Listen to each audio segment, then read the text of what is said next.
gama odeeffannoo ispoortii biyya alaattiin gaafa ce'u Pirimeer Liigii Ingilaandi torbee 27ffaan kaleessa Benjaamin Sheeshkoo fi goolii eegaan Maanchister Yuunaayitid Leemans kilabichi injifachuudhaan abjuu isaa dhugoomsuudhaaf deemaa jiru irratti gargaaraniiti kan jiranii. Kaleessa Maanchister Yuunaayitid dirree isaatiin ala Everton waliin taphachuun goolii 1-0 injifatee taphichaan boqonnaa dura gooliin hawwattuun gooliin homaa osoo hin galin kan gargar baanii Maayikel Kaarik boqonnaa deebii Benjaamin Sheeshkoo Amad Diyaalootiin jijjiiranii seensisanii taphatichi dirree seenii daqiiqaa 13 booda goolii hawwattuu galchuun kilabichi injifannoof geesseeti kan jiru. Tapha kanaan caalmaa taphaa harka 52 kan fudhate Manchester United yaalii 12 taasise keessaa 3 kallattii kan eeggatanii isaan keessaa tokko galchuudhaan kan milkaa'ee. Gama yaaliitiin Everton fooyyee qabaa ta'us goolii eegaan United Leemans yaalii 4 isaan taasisan hundaayyuu jalaa qolachuudhaan United qabxii sadargateetiin akka bahuuf gargaareeti kan jiru. Maayikel Kaarik Benjaamin Sheeshkoon Manchester United keessatti jiru kubbaa miilaa isa sirriitiin walitti dhufaa jira jechuun jajaniiti kan jiranii. Taphatichi yeroo tokko ni mul'ata, ga'umsi isaa yeroo kaan immoo gadi bu'aa kan jedhe Kaarik akka ammatti ga'umsa isaa guddisaa jira jechuudhaan jajeeti kan jiru. Akkaataa inni ofitti amanamummaadhaan goolii kana galches jajeeti kan jiru Kaarik. Sheeshkoon tapha kaleessaa kanaan goolii 8ffaa bara dorgommii kana galchuu isaatiin Manchester United tapha kana injifachuu isaatiin qabxii isaa 48 gaateera. Sadarkaa 4ffaa liigichaas kophaa isaa qabateeti kan jiru. Amma kilaba isa dursaa jiru Aston Villa qabxii 3 qofaan kan caalame. Chelsea fi Liverpool ammoo qabxii 3 caaluun abjuu bara kana qabateetiin itti deemaa jiru. Hirmaannaa Champions League Awurooppaa bara egeree argachuudhaaf karaa isaa sirreeffateeti kan inni jiru. Everton taphoota 2 walitti aansuun mo'amuu isaati. Kanaan alatti walumaa galatti taphoota 6 yoo taphate keessaa 2 qofa kan injifate kilabichi taphoota 2 mo'amuudhaan 2 immoo qixaan xumure. Amma qabxii 37 walitti qabachuudhaan sadarkaa 9ffaadhaan itti fufeeti kan jiru. Seerii Itilii torbee 26ffaan kaleessa taphoonni 2 taphatamanii lamaanuu injifannoon kan goolabanii Fiorentinaan Piizaa waliin taphachuun goolii 1-0 injifateera. Moiskiin daqiiqaa 13ffaa irratti goolii galcheen Fiorentinaan tapha kana dura kaleessa sadarkaa 18ffaa irra ture qabxii 3 milkeesseen sadarkaa gadii keessaa bahuun amma sadarkaa 16ffaa irra taa'eera. Piizaan ammoo qabxii 15 qofaan sadarkaa 19ffaan itti fufeera. Helaas Veroonaa qofa caaluudhaan kilabni kun sanuu garaagarummaa goolii qofaan caaluudhaan sadarkaa 19ffaa kan qabate. Bolonyaan Udiniizee injifachuudhaan innis sadarkaa isaa fooyyeffateeti kan jiru. Daqiiqaa 75ffaa irratti Bernardesh taphataan jedhamu peenaalitiin Bolonyaaf goolii galcheeni. Bolonyaan qabxii 3 milkeesseetiin kan bahe. Kilabni kunis sadarkaa 10ffaa irraa gara 8ffaatti ol fooyyeffateeti kan jiru. Udiniizeen ammoo sadarkaa 11ffaan itti fufee jira. Laaligaa Speen torbee 25ffaa kaleessa tapha tokko taphatame Alaaves Jeroonaa waliin goolii 2 qixaa kan xumuranii.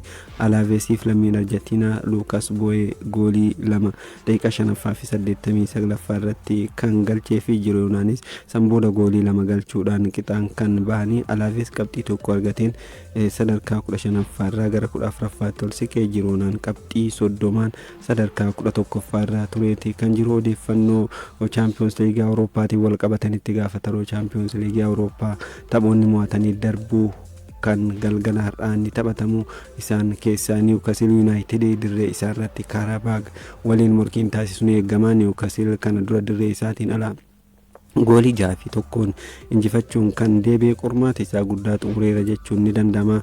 Tapha dirree isaa irratti taphatu kanaan yoo mo'ameyyuu gooliin hedduu yoo irratti hin galin darbuudhaaf carraa kan inni qabu ta'us tapha liigichaa Manchester City'dhaan mo'ameeti kan ture. Miira sana keessaa bahuudhaaf tapharraa kana injifachuuf kan taphatu. Inter Miilaan Boodoo waliin morkiin taasisu kan eegamudha. Inter Miilaan dirree isaatiin ala imalee goolii 3-1 mo'ameeti kan deebi'ee kilaba kilaba Norway waliin taphachuun kan mo'ame. Dirree isaa Giuseppe Meazzaatti ammoo qabxii kana jijjiiruuf morkiin taasisuun eegama. Marsaa itti aanutti darbuudhaaf garaagarummaa goolii 3 fi isaa oliitiin injifachuu kan qabu. Boodoon bara kana kilaboota gurguddoo Awurooppaa injifachaatiin kan jiru. Kana dura Manchester City fi Atletico Madrid injifachuun isaanii yaadatamaa. Taphoota ramaddiitiin amma immoo tapha mo'atanii darbuutiin Inter Milan dirree isaa irratti injifateeti kan ture. Halkan edana yoo waliin taphatan maaltu ta'a kan jedhu ni eegama. Tapha Inter Milan waliin taphatu kana injifatee marsaa itti aanutti darbuudhaafis kan morkatudha kilabichi. Taphoota as dhiyoo taphateenis 5 injifachuudhaan ga'umsa olaanaa irratti kan argamu. Kun immoo Inter Milaniif qormaata ta'aaf kan eegamu. Atletico Madrid kilab Biruuj waliin morkiin taasisan tapha eegamu biraati. Atletico Madrid gara Beeljiyeem imaluudhaan goolii 3 qixaan xumureeti kan deebi'e. Tapha kana dirree isaa irratti qabxii isaa jijjiiruudhaaf kan morkatu. Baay'ee Leverkusen Olympiacos waliin kan taphatu. Olympiacos dirree isaa irratti Bayer Leverkuseniin dura mo'ameetiin kan ture. Baay'ee areenaatti tapharra taphatan kana qabxii jijjiiruuf kan morkatu. Taphoonni Champions League Awurooppaa kun boruus itti fufuudhaan Real Madrid Benfica waliin morkiin taasisan ni eegama. Gara Lisbon imalee Madrid goolii 1-0 injifachuun deebi'uun isaa ni yaadatama. Ammas marsaa itti aanutti darbuudhaaf carraan jiru baay'ee dhiphaadha kan fakkaatu. Yoo gooliin kan irratti galu ta'e dirqama injifachuu kan qabateetiin gara dirree seenu. Tapha har'aa kanaan leenjisaan Benfica Jose Mourinho sababa kaardii diimaadhaan dirreedha ari'amaniif kilaba isaanii dura dhaabataniitiin hin dursanii. Kanaan alatti ammoo taphataan Benfica Gianluca Cristiani Vinicius Junior arrabsoo sanyummaan arrabseera jechuudhaan tapha sanaan abbaa murteetti himachuun isaa ni yaadatama. Sababa saniinis taphichi daqiiqaa 10f adda cituun isaa ni yaadatama. Amma taphataan kuni tapha kana akka hin taphanne adabameeti kan jiru. Torbee darbee fooytuu isaa afaan qabachuudhaan Vini Junior kan arrabse. Tapha kanaan alatti ammoo adabbiin biraas irratti darbuu akka danda'udha. Gamtaan kubbaa miilaa dhimmicha qorachaa jiraachuu isaa kan beeksise.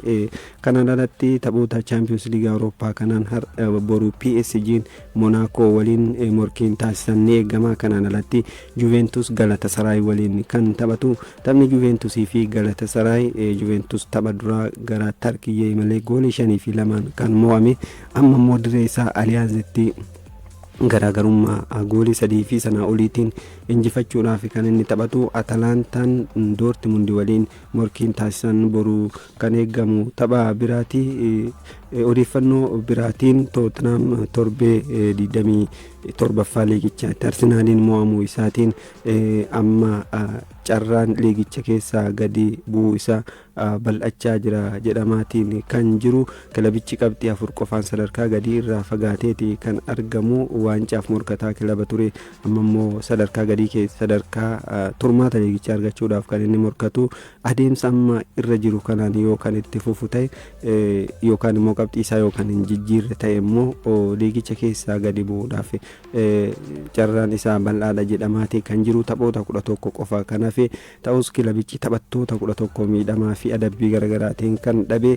Kun ammoo kilabicha rakkoo kanaaf geessuu isaaniiti kan gabaafame. Leenjisaan kilabichaa Igor Tudor gareen keenya ga'umsa kan qabne ni beekna, garuu ammoo rakkoo kana keessaa bahuudhaaf ni morkanna jedhaniiti kan jirani. Leenjisaan Liverpool Arne Slot ammoo taphataa sarara jidduu kilabichaa Maakalister ga'umsa inni tapha torbee 27ffaa liigichaatti mul'iseen dinqisiifatanii jajjabeessaniiti kan jirani. Maakalister tapha sanaan goolii injifannoo daqiiqaa 97ffaa irratti galchuun garee isaa akka injifatuuf gargaareeti kan jiru. Leenjisaan Slot tapha gara City Ground imaluun qabxii Nottingham Forest irraa qabxii 3 argatan kanaan booda yaada kennaniin ga'umsa sirrii isa duraa irraa yookaan immoo isattiin beekamu sanatti deebi'eera yookaan ga'umsa isaa argateera jechuun kan jajanii. Maakalister tapha sanaan goolii galchee VAR laaluudhaan jala haqamtee turte. San booda deebiin goolii galcheen kilaba isaa injifannoof kan geesse.